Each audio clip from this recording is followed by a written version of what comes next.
All right, I think we're live. We're gonna try this out here. Everybody? We went live last week, or I thought we went live, and then we weren't, and then I thought people could hear us, and they couldn't. So Hunter is now doing all technology. He's in charge, which will be good. So cheers to that. We'll be packed in-person meetings soon. I am grateful for your tech wisdom. So I got this quote. I don't know if y'all saw the Mindset Monday I did yesterday, but this is a quote from that, which says, as much as others may need to change, or we may want them to change, I've never wanted anybody to change, just for the record. The only person we can continually inspire, prod, and shape with any degree of success is the person in the mirror. So that's by Carrie Patterson, who's the author of this book called Crucial Conversations, Tools for Talking When the Stakes Are High. Which, if you watch the video, I was saying that, and then I realized that's pretty much just what we do every single day, right? We talk when stakes are high, when emotions are strong, and the stakes are high. So we'll talk a little bit about that today, and we got some other good stuff for you too. We've got a few education announcements coming up. We got a really cool Colin Conundrum, and we also have Deborah Volley and Will Anderson are going to announce a new project. So that's pretty exciting as well. So I'm grateful for that. Hunter, what are you grateful for? So I recovered my stolen truck yesterday. So it was a pretty exciting afternoon. So it's worth telling this story, right? It's good. Got it. So got a 4 o'clock meeting. So I'm leaving the office about 3:30, and I go down to where I'm parked in the garage underneath the 21st building here.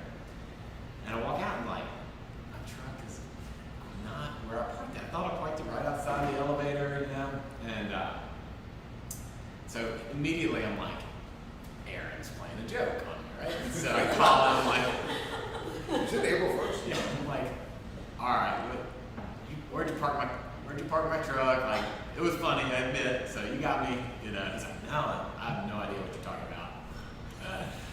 So I'm like, my truck's been stolen, So I come back up, and Jeremy and I called it 862-8600. You look at the map, right?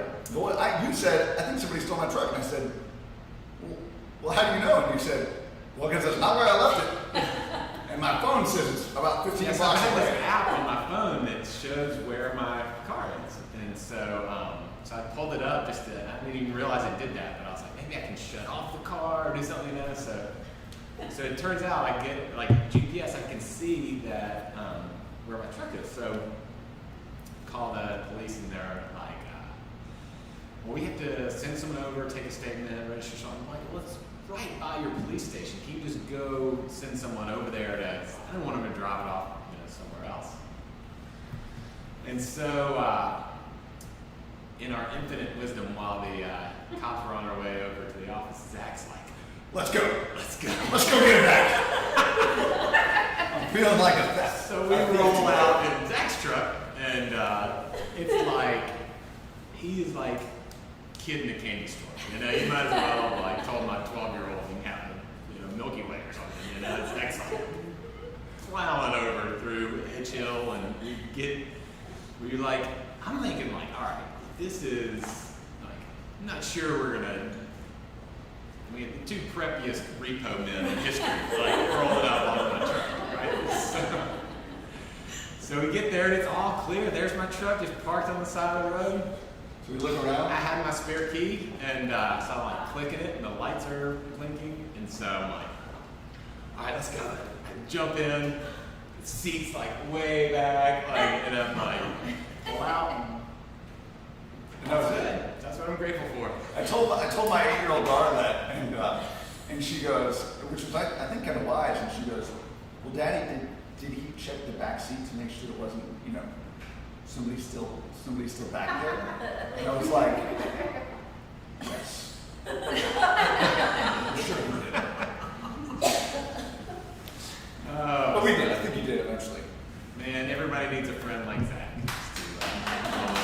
I'm grateful we got it back. It was fun. It was a little exciting moment. So we got a couple of people here. What are y'all grateful for? Anything else?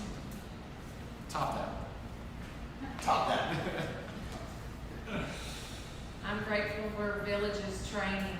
Village's training. People. Good education. I like it. What Brett else? Cooper in the house. Brett Cooper. Rachel, I'm calling you out. What are you grateful for? Rachel, just come over here for a second. Everybody needs to see you. People haven't seen me in a while. I need a little cameo. Come say hi. Morning, everybody. Say hey to Rachel. Can I see you? Yeah, they can see you now. Morning. I'm grateful for Zach's sense of humor yesterday when he came back to the office. He was like, "Whew, that was fun." And I'm grateful for vacation. That's good. Yeah, you look like you had a little, did you go to Fall Creek Falls, I saw? I did. That's great. It was wonderful. Very good. Well, cool. So we've got, speaking of education, we've got some good education lined up for June.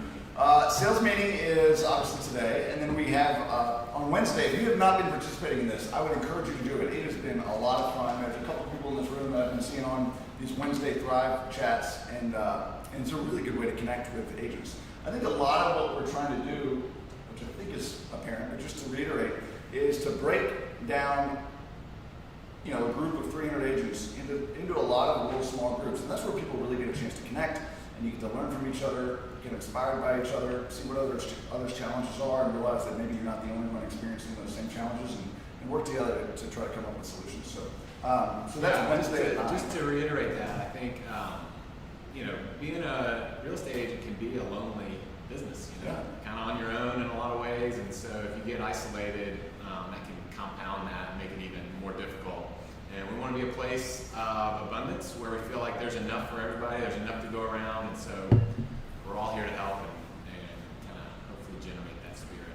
Yeah. So speaking of the small groups, we had we had a big group of people. I think we had 9 40X groups that we've been rolling out or that we've been running with, and some of those have been doing really well. Some people have fallen off the bandwagon a little bit because of the COVID stuff, but those are wrapping up, and I've had several people over the last couple of months say they want to start another one, and so we're going to be rolling those out again and starting out that 4DX program, which is the 4 disciplines of execution, so basically kind of a goal achievement platform based on small group discussion and commitments, and we're going to roll that out mid to late August. We don't have a date just yet. We're going to get through the 4th of July, let these groups wrap up. Kind of get some feedback, what worked, what didn't work, and then go again. So if you're in a group now and you want to do it again, talk to your leader about that. And then if you're not in a group, talk to me about that, or talk to any of the brokers, and we'll get you in a group. So we've got there's a broker open. Anna Shea Vandekamp and Leanne Vandekamp have a broker open today. Tomorrow at Leland Lane. And then there's a tech class on creating net sheets. Great way to create clarity on the front end, and then there is another sales meeting next week, and then we'll have some classes next week. Jumpstart. The next Jumpstart is going to be July 15th, 16th, 17th, and 20th. So that's Wednesday, Thursday, Friday, and Monday. So we'll get through the 4th of July. We initially had a plan for the 4th of July week, or the week I guess after. 4th of July is on a Saturday this year, right? I think so. Just in case people are out of town now, we pushed it by 1 week. So because it's on a Saturday, our offices will be closed July 3rd, Friday. On Friday. All right. Or vacation. All right. Hunter, tell us what you know.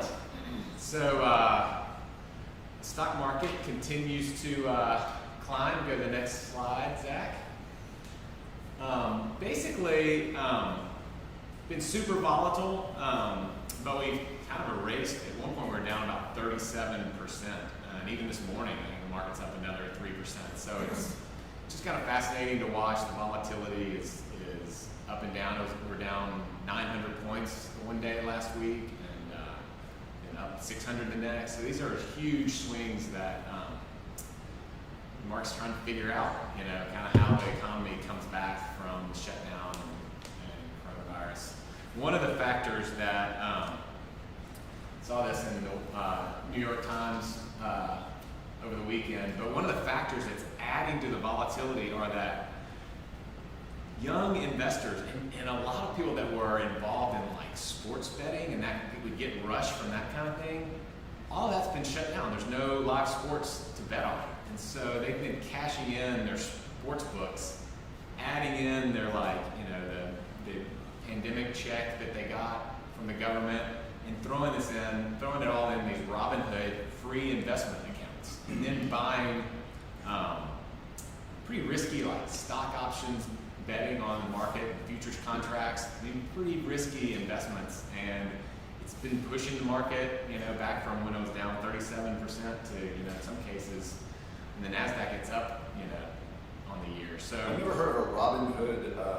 Robinhood is like a new app tech platform that's just, it basically helps smaller investors invest in the market easily. It's kind of no fees, and so, I mean, Robinhood isn't the problem, I don't think. But just like this investing style, like, usually doesn't work out well. It's just like, so be careful if, investing in the stock market is kind of just like the housing market is really best to be a long-term game, and so just Same reason people hire a realtor, right? Because it's a lot of money to gamble with. You're not quite sure what you're doing. So another thing going on, just to be aware of in the kind of news cycle is we've part of the $2.2 trillion economic relief package that Congress passed in March was they added $600 a week to unemployment benefits from the federal government, and so that has been really important to kind of help keep people in their homes and keep people as they lost their jobs kind of saw that during this period. Well, that is set to run out July 31st.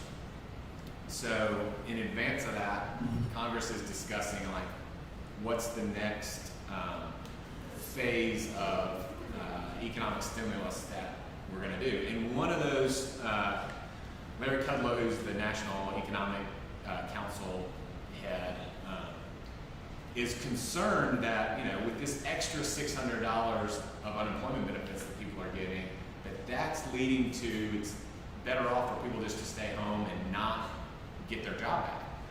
And it's better than the salaries in some cases that they were getting, going to work. So I can sit at home and not work and collect more unemployment benefits, or I can go back to work and get paid less and have the stress. We are going to be exposed potentially to coronavirus. And so those incentives are kind of at odds, obviously. Yeah, like financial safety versus health safety versus, incentivizing people to get. And I was actually at Best Buy last weekend, and I was like, we've been open, they've been able to be open for a while, and yet they're still just doing curbside pickup.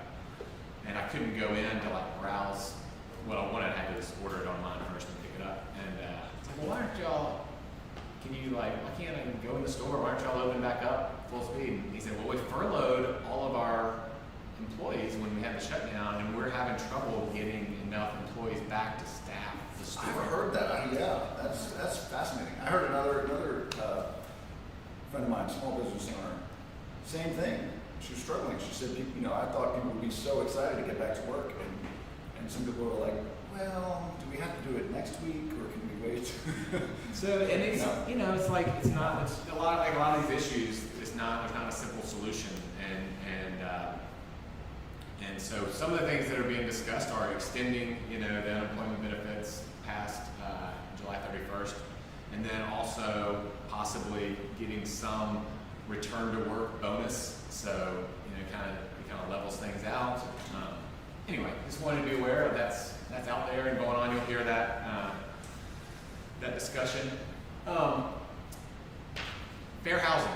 Wanted to touch on a couple of things because that's also in the news a lot now. And as a reminder, fair housing needs to be taken seriously. Violating it has severe consequences. Starts with civil, and if you continue to violate fair housing, you can end up in jail.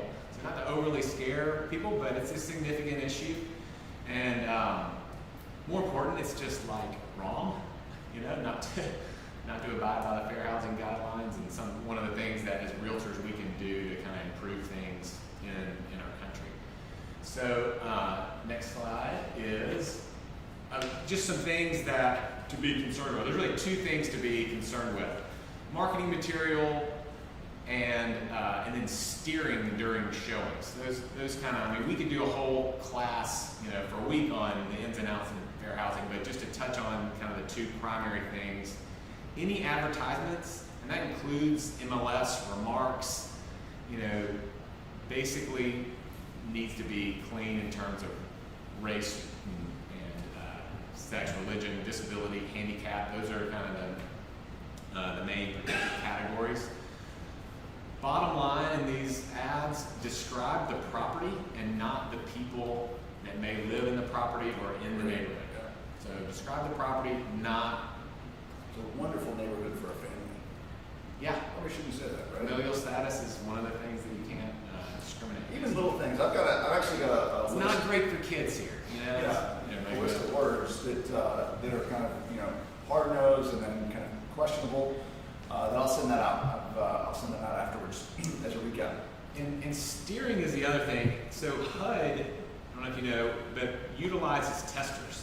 And so you may get a call from a potential client, and you will not be able to know they are a fake HUD tester. And in fact, this article I read is from an agent in Nashville who's pretty sure he had a tester, and they ended up in South Nashville in a predominantly Hispanic community. And he was trying to get this agent to kind of steer him out of this community because, of the neighborhood or something like that. And so just be aware that that is out there. And again, it's like, regardless of whether that's out there or not, we don't want to be a part of steering or a part of anything. It's just not the best way to do business either. I mean, the best way to do that business is you control the process, they control the decision, right? And ultimately, we want to go where our clients want to go. And if that's not an area that you want to work in, because maybe it's 30 minutes outside of town or something, you're not familiar with it, refer it out. But obviously, I think everybody knows that. I mean, even things like, there's an interesting thing on this list about walkable neighborhoods. Walkable. Well, I've got a brother who's a quadriplegic in a wheelchair. He can't walk. He rolls, right? But he's little things like that. I don't want to go so overboard. I mean, you can probably nitpick every little detail, but it's not about, it's walkable. It's in close proximity to X, Y, and Z. Right? It's about the property. It's about the neighborhood. It's not about. Okay, so ripped from the headlines last week. Florida agent Joseph Swedroe. It's always a Florida agent, Zach. What is it about Florida? The Florida man headlines. Have you seen that? It's like Florida man found naked in the McDonald's drive-thru. So anyway, so Joe was fired from Corcoran after he sent an email with the subject line "Looking for change?" and showing a New York Police Department van engulfed in flames, juxtaposed with the images of boating and sandy beaches, and asked recipients whether or not they wanted to live in chaos or comfort, and alluding to the Black Lives Matter protests going on in New York. So anyway, it's suggesting New York's a dangerous place to live in. So this is, I don't know if it's a fair housing violation. It's certainly a violation of having good judgment, during a time like this. And so just a reminder that that kind of funny way to attract, or he thought he was, I guess, being cute to do this, but this type of fear-based marketing during times like this, or really during any times, is not a good idea. What's the word? Y'all remember the word? They're steering, and what's the opposite of that? So to the D. Blockbuster. Go blockbuster. It's fear-based. Yeah. Okay, so apologize for the stock racial imaging here, but next Tuesday, second half of the sales meeting, until really whenever it is, we're going to have a roundtable discussion around the racial issues going on in our country. Many have said over the last few weeks that we need to listen to one another more to get real solutions for this problem. So that's what we're going to attempt to do. We'll have, we're fortunate that Village has always been a pretty progressive place, and while we're one of the more diverse brokerages in Nashville, That's not saying all that much, so I feel like we're going to make progress and learn. Let's keep the communication lines going, and here's some perspectives that we may not always hear from in our circles. And so we'll have some of our very own agents on this roundtable. Feel free to contact me if you want to participate. Also, if you have questions that maybe you're afraid to ask or you're just concerned about, it's going to be that kind of open discussion. We'll discuss what it's like to grow up in Nashville as a person of color.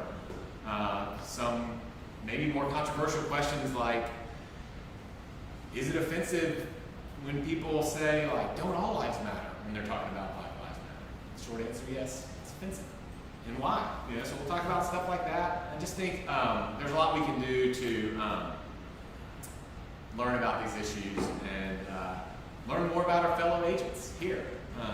That's the beauty of it. I love it. I mean, all of these things help drive connection, right? Yeah. Connection breeds dialogue, which breeds more connection. Empathy. We can all use a little empathy too, right? So, anyway, we're still in phase 2 here in Nashville. We're gonna have to wait a little longer to get to phase 3. The data on new cases is continuing to not be exactly where the mayor wants it, and so he said yesterday we'll likely be moving to phase 3 in the next few days, assuming the data comes down like he likes it. Here, we're open. We are encouraging masks, encouraging you if you're feeling ill at all in the last 2 weeks that you not come. Maintain some social distancing. I'm going to do a better job wearing my mask. I admit I'm not the best at that, but anyway, after each day at 4 o'clock, we'll close a little bit early, keep the offices wiped down, make sure we have a safe space here for you to do business. We love seeing you here. It's been fun to see more and more people showing up and being here. So please feel free to come, but let's keep it safe and stay socially distanced. And we had a really good mask order a couple weeks ago. Yeah, if you need more masks, we can make another order. Yeah, ask Rachel. I think she spearheaded that, and so maybe email Rachel at villagerealestate.com if you're interested in doing that again. We can do another big order. Awesome. So next we have Deborah Volley and Newell Anderson. They're going to talk about high-view flats and cottages. I'll let you drive. Thanks, guys. All right. Good morning. Good morning. Hi, everyone. I'm not used to this. I know. I guess we're on. You're on. We'll get a lot of feedback on that camera. Well, we're excited to be here to talk about Highview, which is the next project from Core Development. And Highview is actually going to be in Highland Heights neighborhood. Here we go. I can see what we're looking at now. So Highland Heights neighborhood in East Nashville, which is north of Cleveland Park and just off of south of Trinity Lane and off of Ellington Parkway. And it's exciting, kind of prominent hillside that if you're familiar with the area, you've seen some water towers that are off in that area. And there's a hill that kind of tapers down and creates this wonderful opportunity for a mixture of stack flats. So we've got two developments in the project. We've got the Highview flats and the Highview cottages. We'll have 2 buildings of flats that are going to be at the top of the hill and then cascading down with a village of detached single-family homes. And we are going to be doing something with the water towers. We don't have a specific plan, but it is going to be an artistic improvement over what's there. So if you're familiar with it, there's something there that's going to, I think, beneficially change as a result of the project. So, like Noel mentioned, there are flats and cottages. So there will be 88 flats. There will be studios and 1 bedrooms and 2 bedrooms. Then you'll also have some amenities like a swimming pool, fitness center.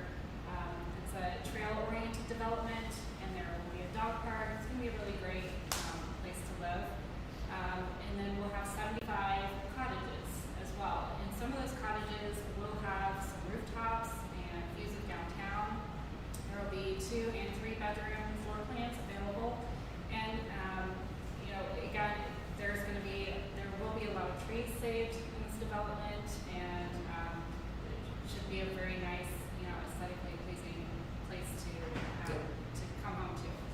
training space. You can kind of see here in the site plan, we're going to have the flats at the top corner. We're actually looking south to north, so Trinity Lane is at the top of the screen. The flats will be kind of around the corner of Edwin and Trinity. So this is right around the corner from Edwin Green, if you guys are familiar with that project that village is selling. And then the circles over here, those water towers, and they're going to, I think, be kind of treated in a way that makes it kind of an amenity. And then below here, we've got the cottages that are kind of around a looping road, and these will all be kind of elevating, so it kind of goes from bottom to top, kind of elevates to the high point up here. So the flats, actually, it's a steep hill, sorry. I think we're better off this one. You start with it, and I'll wing it.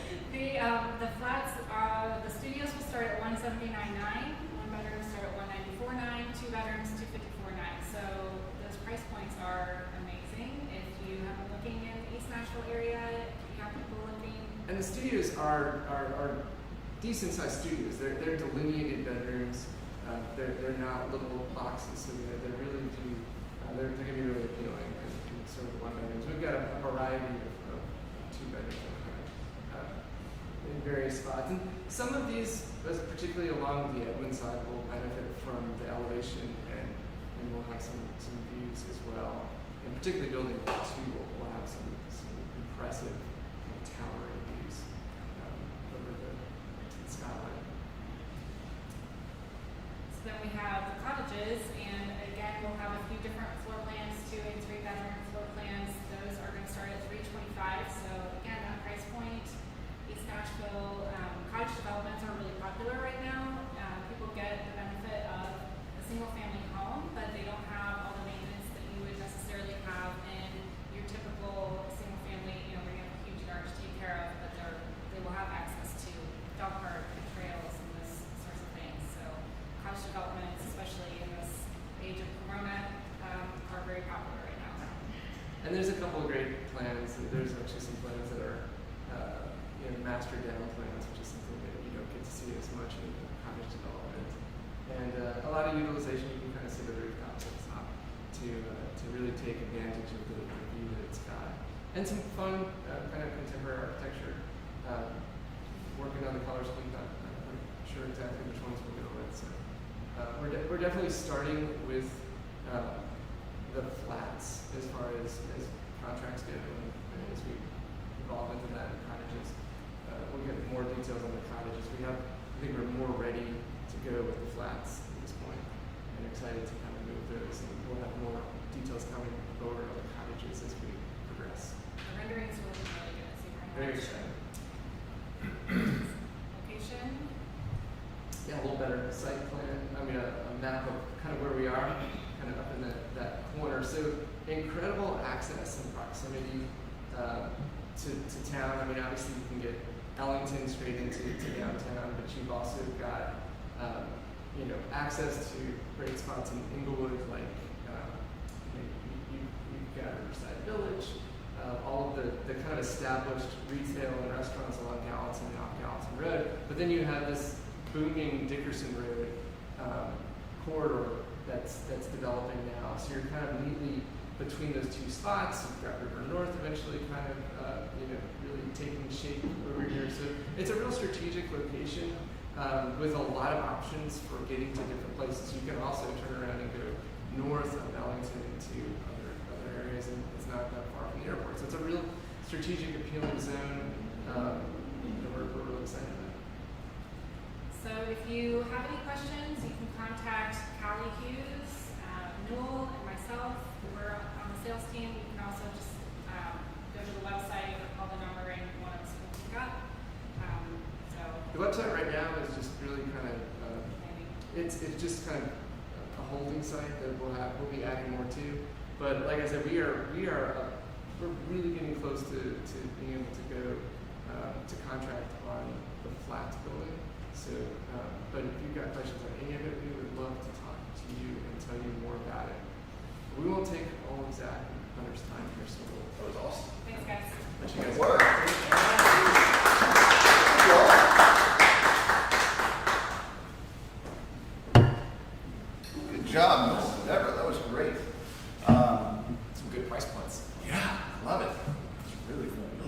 All right, so how's the market? We look at this every single week. That orange line is 2020. Is it higher or lower than last year, Hunter?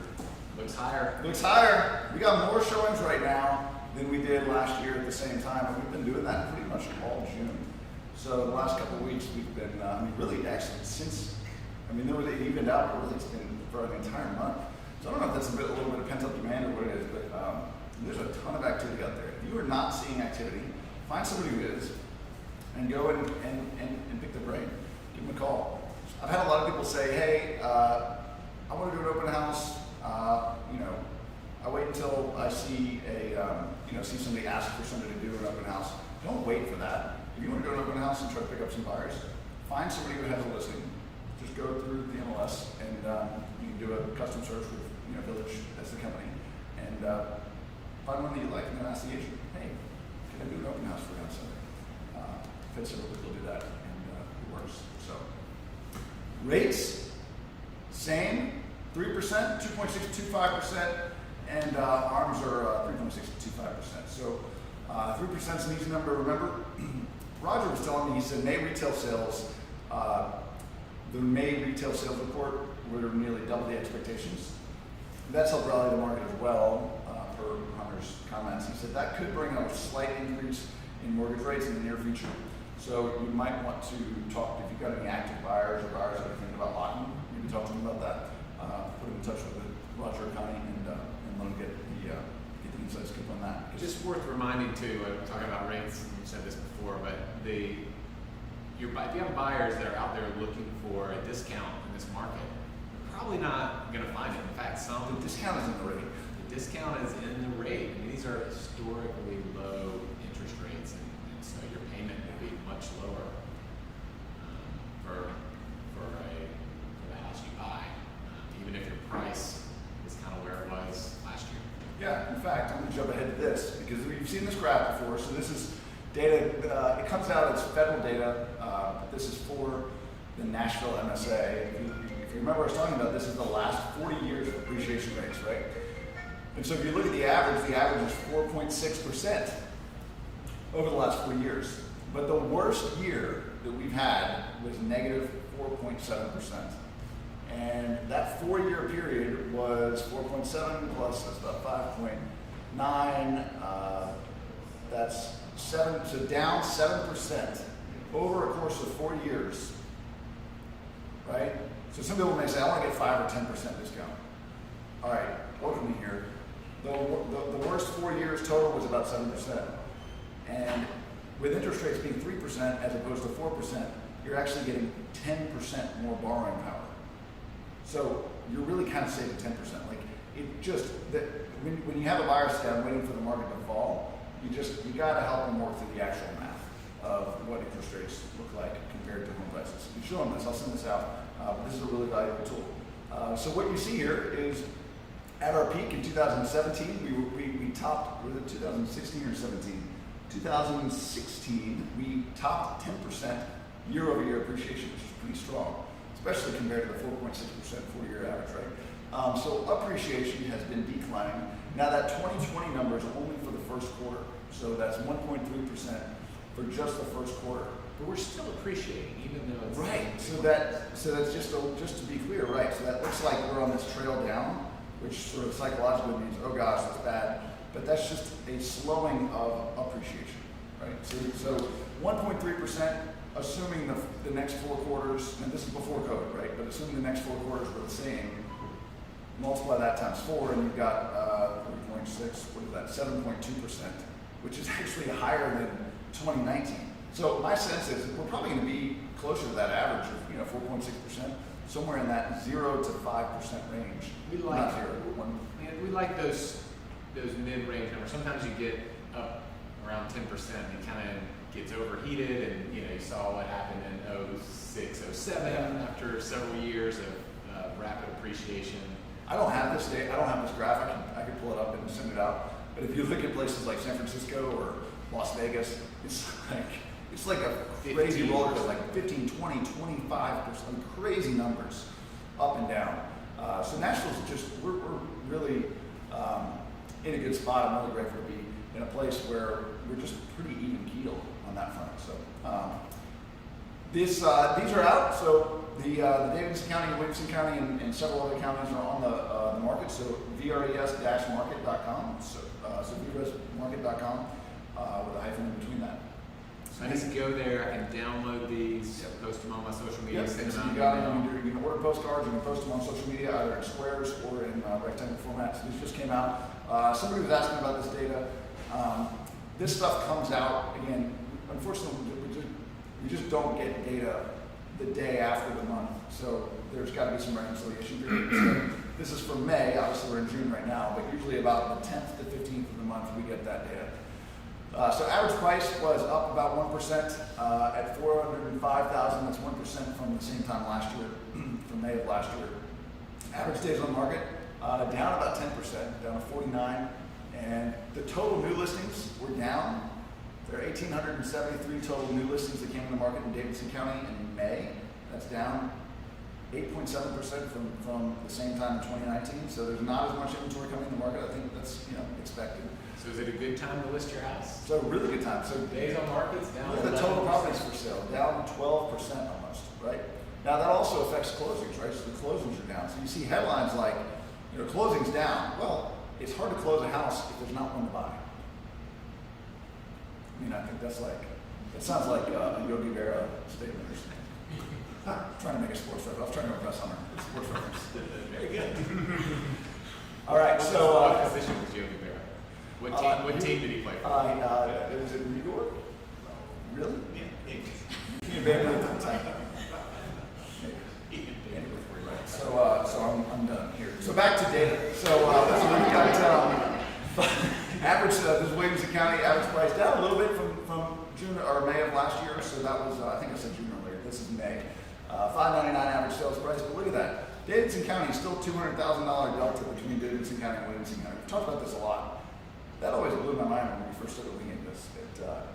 How big the average sold price is. So, but again, average days on market down a little bit, new listings down, same patterns, right? So take a look at this. I'll send them out afterwards. We just talked about that, and I'm going to say it again, y'all. You look at this every single week. This weekly scorecard. If you're not doing it, try it. I promise you will be better if you commit to doing it. Even if you're scared to turn it in, but it works better if you turn it into somebody. Find a partner, but do it. I'll send it out and just fill it out every week. And if you don't do, if you only get half of it done, that's better than none.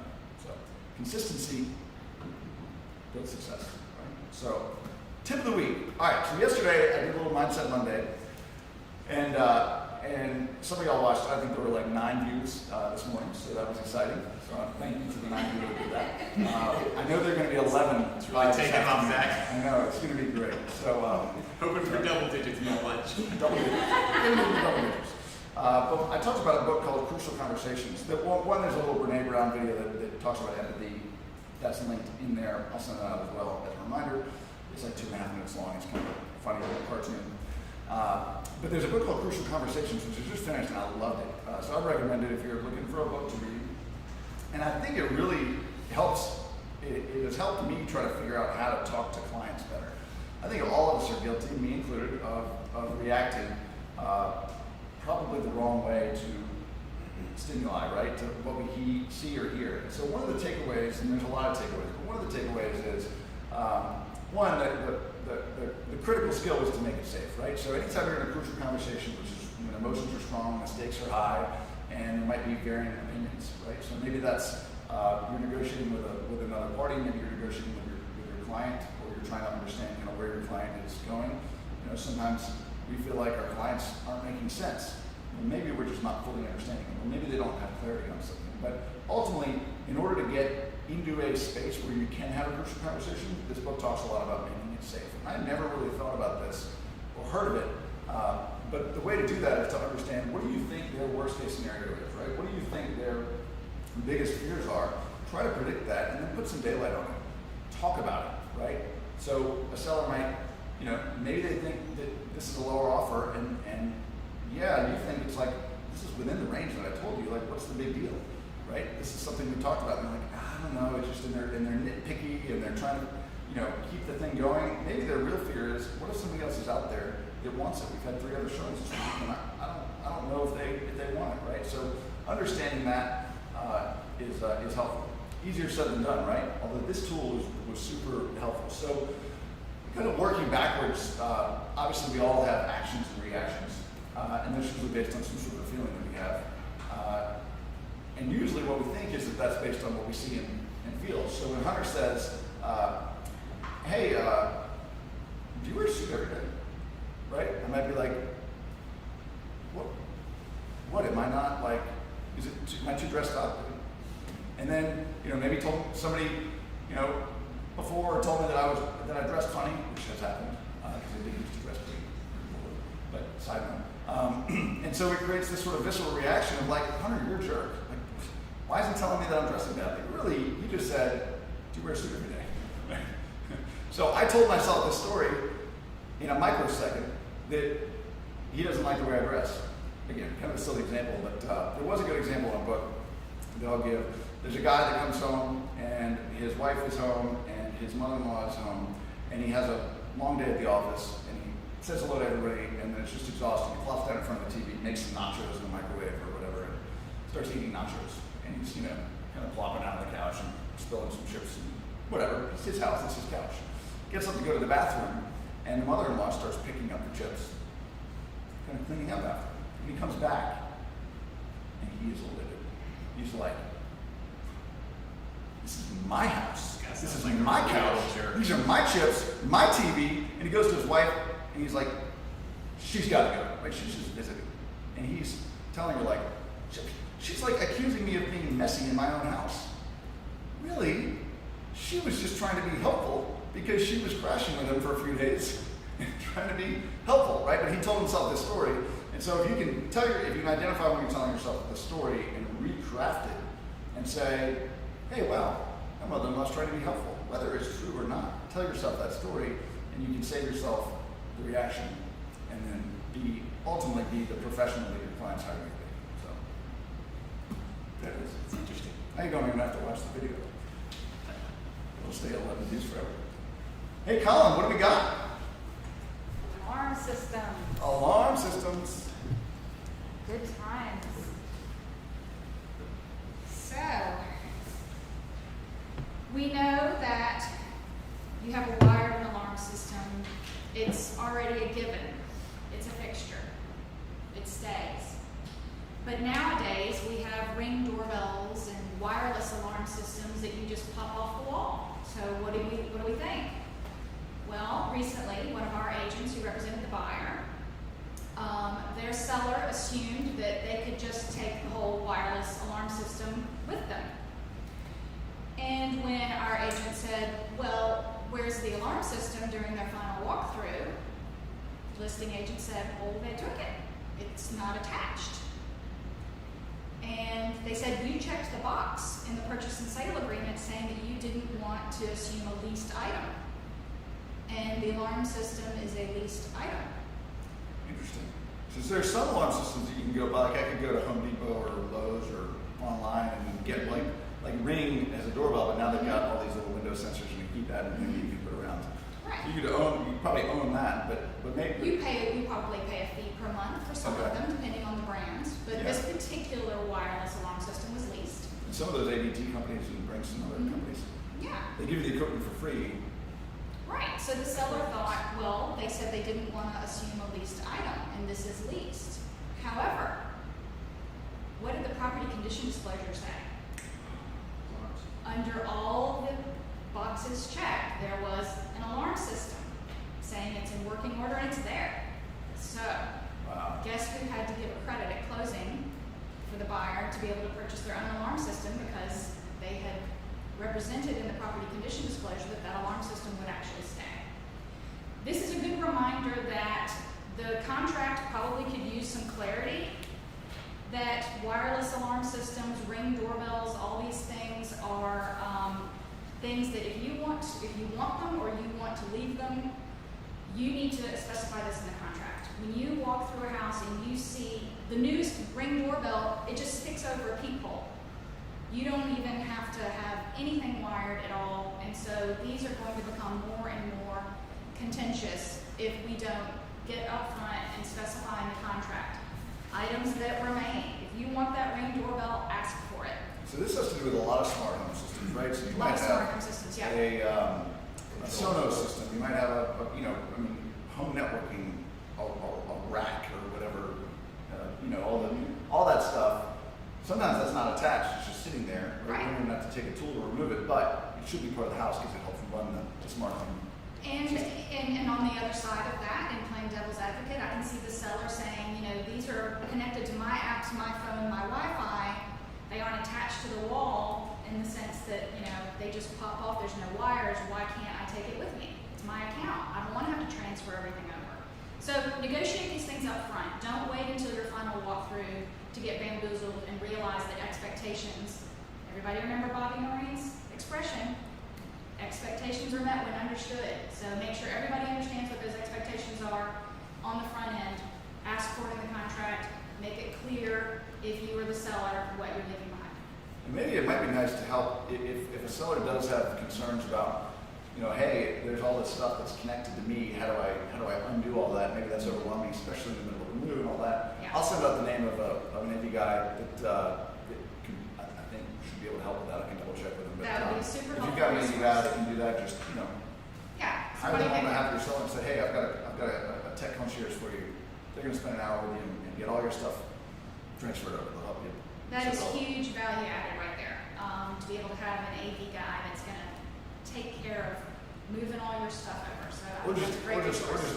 unattaching digitally from the stuff that stays. Yeah, from the stuff that stays. All right, well, that's it. Thanks, Colin. That's great. Brent Cooper is here. Brent, you want to go over there? I'm coming. Hey, Zach. What's happening? Not much. Good to see you. I like your shirt. Oh, thank you. So yesterday I went to this Mexican restaurant, and there was this woman and her kid sitting there having dinner, and this guy walks up and says, "I'm buying your dinner for everybody." Random act of kindness. In the house. In the In whole the restaurant. Yeah. No, just for this one table. But today it just made me kind of think, hey, you know what? Let's spread some love today and do a random act of kindness. Now, he did walk up and ask for a phone number 10 minutes later, but that's a whole different story. So much random At the moment, it was good. But so anyway, I'm here to talk a little bit about the mentor program. So we are going to be making some changes to the program. And what I love about the new program, and it's effective in the month of June, we're actually going to align the program with the trainings that Teddy's creating and the brokers are creating. So there's going to be one sole mentor, and that's going to be me. And so I'm going to oversee all of the trainings of the new agents coming in. If you are a mentor currently, we love it. Please continue to work with your mentee that you have right now, and then when your contract is up, if you guys want to continue to work together, you're more than welcome to do that. The goal is to create a program that's consistent, holds the new agents accountable, and then develops a partnership for success. This is offered to all new agents coming into Village, anyone licensed under a year or new to the business. And the best part is it's free. There's no charge to these agents. So they get 1 full year of training, coaching, meetings, all of that good stuff. The other piece that we're trying to do too is create online video or online training videos. We have online documents that they can use. So there's going to be a lot of resources and guidance for them to make sure that they're getting the education that they want. And then last but not least, we're going to have a 3, a 6, a 9, and a 12-month evaluation. And so it's going to be based on their performance and goal settings. So again, 3, 6, 9, and 12. And we're going to do everything we can to make sure that the new agents have the success that they need to thrive in our business. That's incredible. Yeah. I love it. We're super excited Any about other this. questions? Y'all have any questions? Got a few people here. If you got a question, I can't see the chat box, but if you have a question, type it in the chat box. Yeah. And Brent, I'll send this to Brent afterwards, and he can get back to you. And you're always free to reach out to me, either text or give me a buzz. I'm happy to answer any questions. That's good. Cool. So if you have not met, I think most people know who Brent is, but incredible guy, filled with love, He really does have a heart for teaching, and so I think it's a perfect role. Thank you guys. And it doesn't hurt that he's an orange guy, I'm just saying. It's the Southern Charm. Yeah, this is one of the things I'm most excited about, just to have our new agents to have kind of that more of a standardized process to help get us all headed in the right direction, and to do it in a way that is really has no cost to the new agent. It's pretty awesome. Yeah, so and obviously we've got a lot of mentors out there that have done an incredible job, but ultimately this is not a way to say that that's not a good job. We just want to create some consistency with this, so that there's really trackable, accountable. And that can keep going. Some of what led us to make this decision was just sometimes we were kind of having to say, hey, would you please be a mentor? And it's like, hey, I'm busy, I got a lot going on, it's really not. And so instead of doing that and having to kind of plead with agents to be a mentor, just to have a little more consistency, someone like Brent that's really got a heart for teaching and new agents. So yeah, pretty excited about it. I love it. Coming soon, so if you have not already done this, I'm going to send these out in an hour and a half. I'll try to send them out about lunchtime. So comingsoon.villagetn.com. There were some that were in here. These are pretty tiny. I'm going to turn around and read these. Robbie Stone has one on Air Park Drive for $499.99. Kristen has one, an 1800s historic home on Linden, which would be cool, for $1.675. Woo! Brent Cooper, speaking of, and the cool thing too is Brent's also still selling, so he's balancing, and he's still selling to keep his skills sharp, but he's spending a lot of time. And the other thing is we're not scouring real estate schools to bring in new agents. So it just kind of happens organically. It's not a huge part of our growth plan, but when a new agent comes along and we think will be successful, we want to have a platform to really help them thrive. So, Exactly. So Brent can still do some of his business as well as You got two, also one acre lot. Devin has one on Old Natchez Trace for 1.4. That's incredible. Maria Jackson has one on 2128 14th. Kelly Ludwig has one at Bridal Way Court in Williamson County. I think that might be Kelly's first. it is. Listing. Woo! I think she may have listed her own house, which she said only counts for half. But this is her first legit real listing, so that's awesome. So this isn't her house. I don't think that one's not her house. That's her first real listing. And then Rachel Foster has one on Brookshine Point in Antioch for $289. That's a great price point. So there might be a few more that we're adding on. I pulled this right before the meeting, so if you've been adding throughout the meeting, I'll send that out, and it will be on the PDF that I send out. So, any takeaways today? What were y'all's takeaways? We got a handful of people here. Chime The alarms. in. The alarms. Ask buyer or seller if they want to do before contract. Reading clarity up front. Really key. Lock your car in the garage. Lock your car in the garage. Don't leave the key fob in it. Yeah, I meant I'm an idiot. I admit, the guy probably he went through several people's cars down there and got to mine. Opens the console. There's the key fob. I'll just pull on out. So don't do that. He had a very grateful day. You're not came out where's the car I stole? Somebody stole my car. Wait, I stole it. Okay, they stole it back. Anyway, thank you all very much for coming. That's it. There's no education right after this, so go do something. Fill out a weekly scorecard. Next Tuesday, we'll have a normal sales meeting for the first 30 minutes, and we're going to transition into the roundtable discussion. So it should be fun. Great work, everybody. See y'all.